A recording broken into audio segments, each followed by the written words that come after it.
ঘরে দেখো জল ঢুকে কি অবস্থা।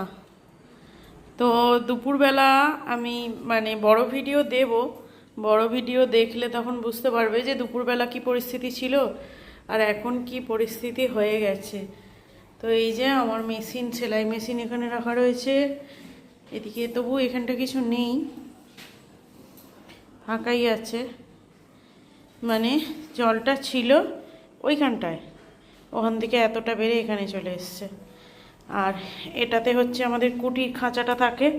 তো আমি দুপুরে শুয়েছিলাম, উঠে দেখছি এরম পরিস্থিতি। তো লাঠি নাতা বালতি করে আমি একটু এখানটা তুলছিলাম, তো নিমেষের মধ্যে তুলতে না তুলতেই দেখছি আবার ভরে যাচ্ছে। তো তাই ছেড়ে দিয়েছি। তো ছেড়ে দেওয়ার পর এই অবস্থা, আজকে দুপুর থেকে সন্ধ্যে অবধি এই, কিন্তু বৃষ্টিটা নেই বলে তাই, না হলে হয়তো এতক্ষণ ঘরে ঢুকে যেত।